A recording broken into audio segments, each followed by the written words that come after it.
There are moments when life grows quiet enough for a deeper truth to surface. Not loud, not urgent, just a soft, persistent ache. A recognition that you are wanting something more. Something wider than the life you've grown used to. Something gentler than what you've learned to accept. But with the wanting comes the hesitation. The old, trembling question, who am I to ask for that? The world has ways of teaching people to shrink, to see desire as audacity, to treat dreaming as danger. And so the heart learns to whisper what it once hoped to sing. Yet the longing doesn't disappear. It waits, patiently, quietly, for the moment you are willing to consider that maybe the fear isn't proof you're asking for too much. Maybe it's a sign you're standing at the edge of who you're capable of becoming. It often begins in a moment so subtle it barely announces itself. A small pause, a breath held a little too long, the faint sensation of wanting something, a change, a softness, a chance that doesn't quite fit into the life you've been living.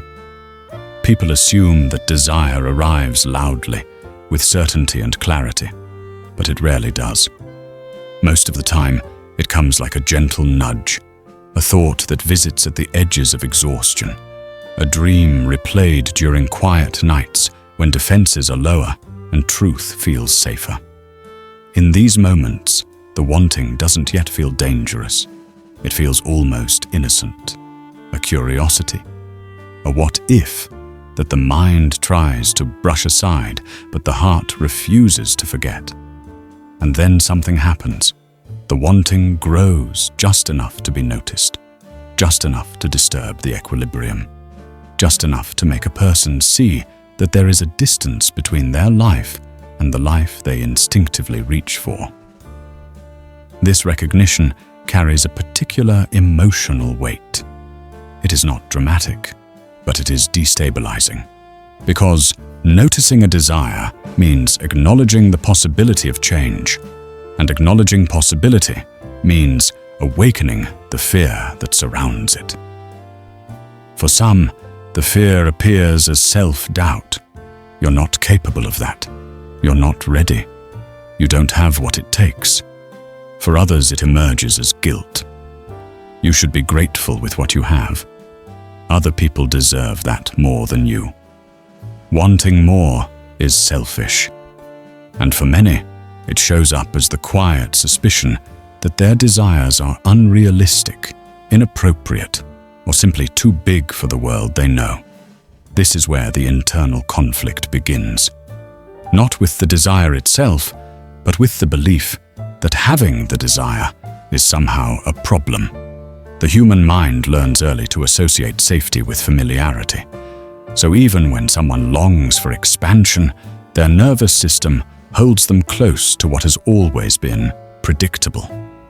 Wanting more, even emotionally, not externally, creates a tension between where they stand and where something deeper wants to lead them. This tension is often misinterpreted as failure, but as truth, it is simply awareness awakening. Because wanting more is not a betrayal of your present, it is an acknowledgement of your capacity. It signals that something within you is stretching toward a version of life that feels more honest, more aligned, more reflective of who you truly are. Yet the fear lingers, a fear that reaching for more might reveal inadequacies, might invite disappointment, might prove that the belief, "I don't deserve it," was right all along. And so people learn to retreat, to shrink their desires until they fit within the borders of old comfort, to silence the quiet recognition before it grows into a voice they can no longer ignore. But even in the retreat, the longing continues its slow burn. It rests beneath the patterns of daily life, patient but persistent, as if waiting for the moment when self-protection softens and truth is allowed to return. Because the first step toward change is not courage or clarity. It is simply noticing. Noticing that something in you is still alive enough to want. The fear of wanting more rarely begins in adulthood. It has roots much older than the desires it tries to contain. It grows from messages absorbed in childhood, from the emotional landscape a person is born into, from the unspoken rules that govern their early world. Children watch the way adults live. They learn what is allowed, what is punished, what is possible, and what is silently off limits. They learn how much joy is safe to express, how much ambition is acceptable, how much comfort they should expect. Some grow up in homes where dreams were treated as luxuries, where survival was the priority, and anything beyond the essentials felt like asking for too much. Not because anyone said the words directly, but because the emotional economy of the household made it clear that wanting more was inconvenient or unrealistic. Others internalize limitation through comparison, through being told be thankful, through watching their caregivers shrink themselves, through noticing that desire in their home was always met with tension, exhaustion, or fear. There are families where success is encouraged, but only in certain forms, where achievement is celebrated as long as it doesn't disrupt tradition, challenge expectations, or illuminate wounds the family has avoided facing. In these environments, wanting more means risking belonging. And belonging is the first currency of safety. So children learn to limit their wanting in order to maintain connection, to make themselves small so they do not surpass, unsettle, or disappoint the people they depend on. Even praise can become a cage. The child who is constantly told they are easy, low maintenance, not too much, absorbs the message that their value lies in not asking for more. By adulthood, these lessons become invisible rules, unquestioned truths, beliefs that feel like personality traits. I'm not ambitious. I don't need much. I don't want to cause trouble. I'm okay with what I have. But beneath these statements lies a quiet history of adaptation. Culture shapes these patterns too. Many societies teach people that humility means self-erasure, that desire is greed, that wanting more is an imbalance to be corrected. And for some, identity plays a role. Class, gender, upbringing, social roles, each one influencing what a person believes they're allowed to reach for. By the time someone notices that they are afraid of wanting more, their fear has usually been rehearsed for years. This chapter of the story is not about blame. It is about understanding lineage, the emotional inheritance passed down from generation to generation. Because every fear has an origin, every limitation was once a form of protection. A child limits their desires not because they lack imagination, but because they learn that shrinking keeps them safe, connected, accepted. Years later, the adult tries to reach for more and finds themselves stopped by an internal voice that does not belong to them alone. It is the echo of a family, a culture, a history of survival. And yet, the moment they recognize this inheritance, something softens. Because recognizing the origin of fear loosens its grip. What once felt like an absolute truth reveals itself as an old adaptation, wise in its time, but no longer necessary.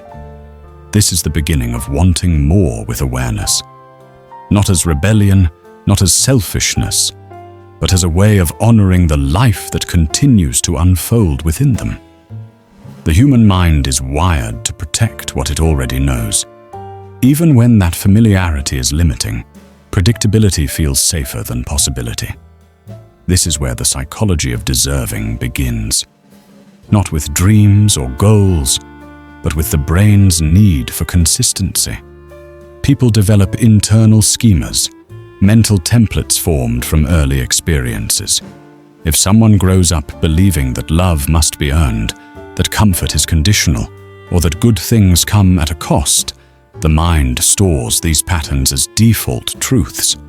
Later in life, even when opportunities appear, the mind hesitates. Not because the opportunity is wrong, but because accepting it would violate the internal map that once kept them safe. This conflict is subtle. It hides beneath rational thoughts. I'm not ready. It's too much. I'm not the type of person who gets that. I should stick to what I know. But these thoughts often mask a deeper psychological mechanism. The self-concept, the internal story a person carries about who they are, has boundaries. And those boundaries determine not only what they believe they can have, but what they believe they deserve. When life offers something that exceeds those boundaries, the nervous system reacts as though there is danger. Not physical danger, but emotional exposure. A better relationship, a kinder environment, a job that reflects their true abilities. These things threaten the old map. They challenge the belief that comfort must be minimized or that joy must be rationed. So the mind creates barriers. Cognitive dissonance, self-sabotage, perfectionism, avoidance disguised as practicality. All of these are psychological tools designed to protect identity, even at the expense of possibility. There is also the phenomenon of the familiar self, the version of oneself that feels stable, predictable, known. This self may be limited, but it is emotionally safe. Wanting more requires stepping into an unfamiliar version of identity, one that has not yet been practiced or proven, and the brain mistrusts what it cannot predict. Deservingness, then, is not an emotion. It is a threshold, a psychological boundary determined by old experiences and reinforced over years. When someone wants more than they believe they deserve, they are not fighting laziness or doubt. They are confronting a deeply embedded system designed to preserve continuity. This is why insight alone rarely creates change.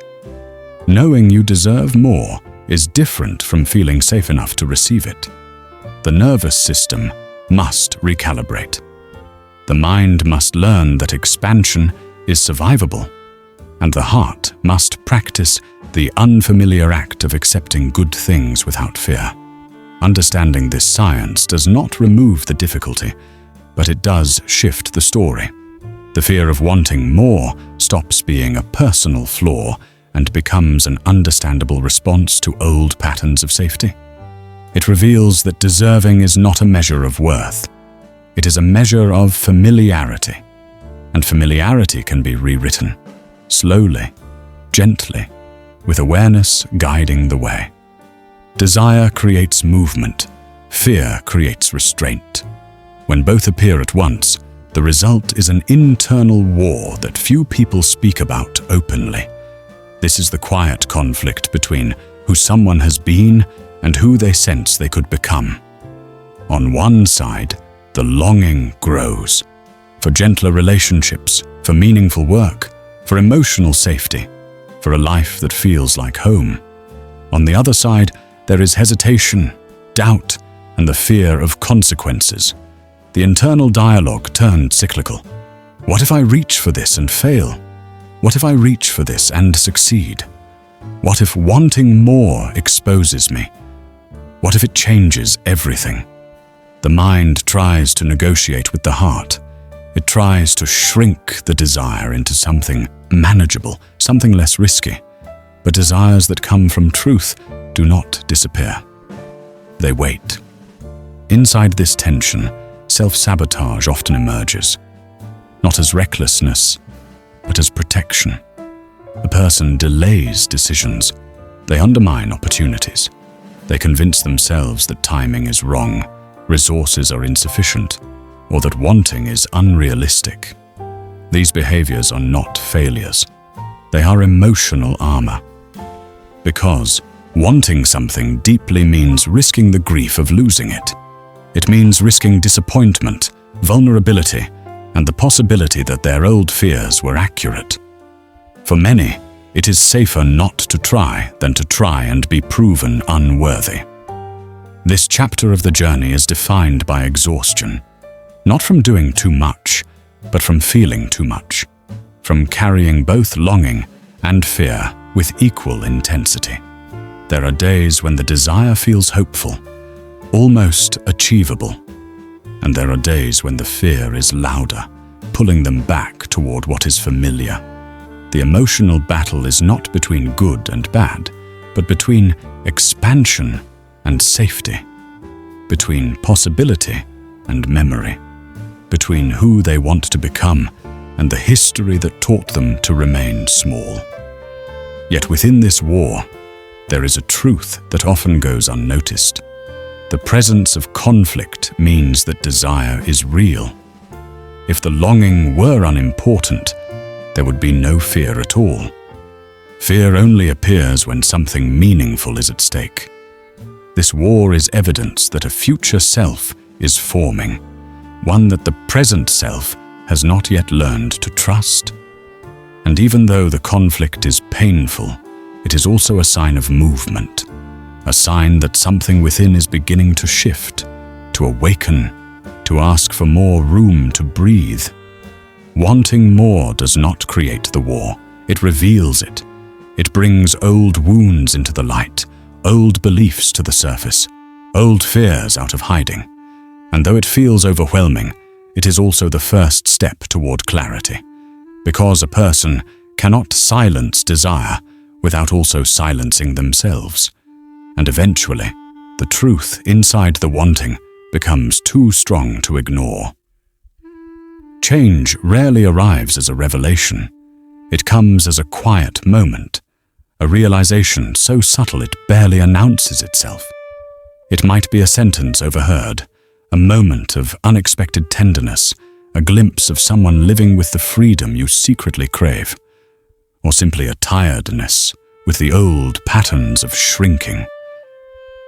In this moment, something softens, not dramatically, but noticeably. A person begins to see that wanting is not the danger they once believed it was, that desire is not greed, but a signal from the deeper self, a sign of life stirring beneath fear.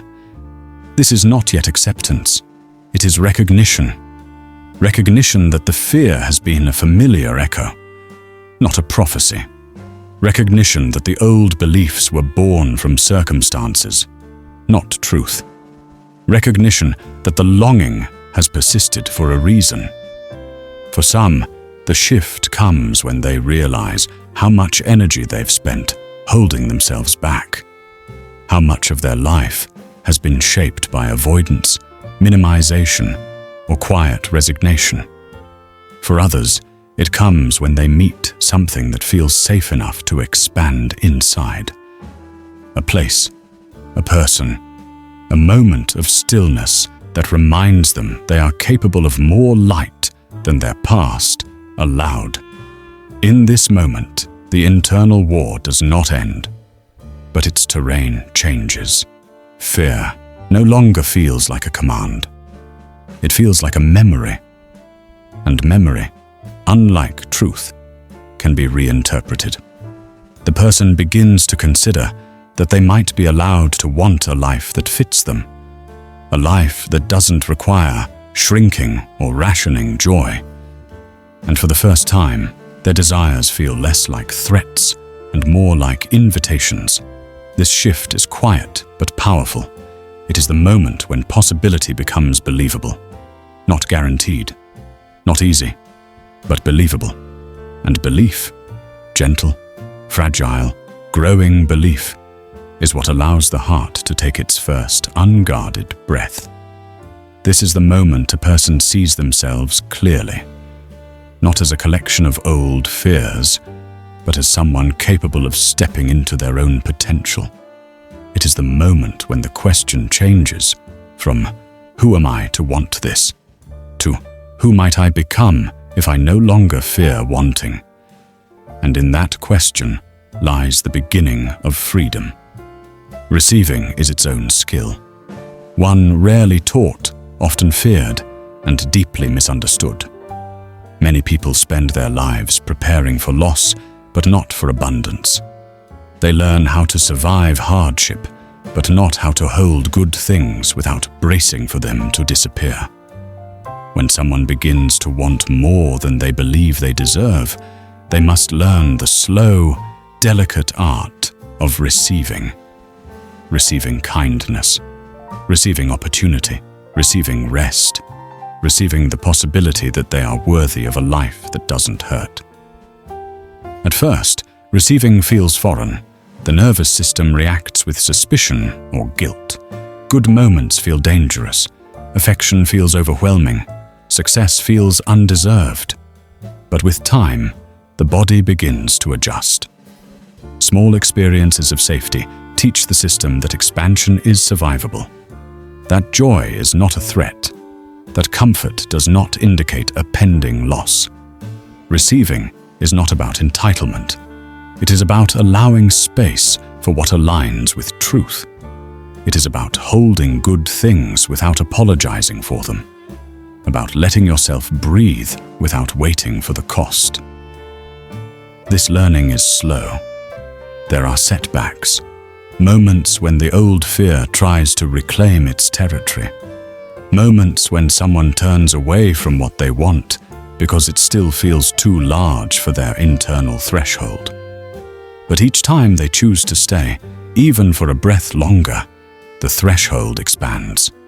Receiving becomes less about worth and more about permission. Permission to feel supported. Permission to experience comfort. Permission to let the heart grow into the space it was once afraid to enter. And eventually, receiving becomes natural. Not effortless, but less frightening. The person begins to notice that life can be kind without demanding repayment. That good things can stay. That joy can coexist with uncertainty. And in this noticing, a new sense of deserving emerges. Not as superiority, not as entitlement, but as quiet truth. A truth that says, you are allowed to hold the things that nourish you. You are allowed to grow into a life that reflects your inner self. You are allowed to receive the good that comes toward you. This is the essence of learning to receive. Not grasping, not forcing, but allowing. Allowing life to meet you in the places where fear once lived. Allowing desire to exist without apology. Allowing the self to expand without abandoning who you were. Receiving is the gentle practice of becoming someone who is no longer afraid of their own longing. There comes a point when the journey stops feeling like a battle to win and begins to feel like a truth to accept. The fear of wanting more does not vanish entirely. Old patterns echo. Old doubts return. Old memories whisper their familiar warnings. But something is different now. The fear is no longer in control. It no longer defines the edges of what is possible. A person begins to see that wanting more was never a sign of greed. It was a sign of aliveness, a sign that hope had survived in places where it once seemed impossible.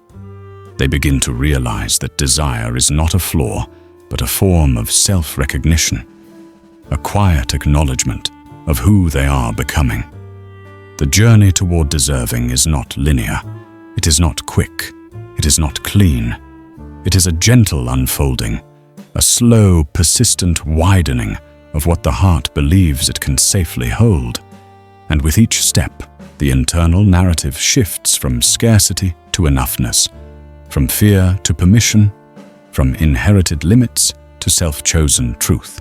In this new space, wanting becomes softer, less urgent, less frightening. It becomes a conversation between the present self and the possible self, a dialogue built not on pressure but on curiosity. What else might be possible? What parts of life have been waiting for me to grow into them? What if desire is simply the language of becoming? There is no arrival point, no final moment of certainty, just an ongoing evolution of how someone relates to their own capacity.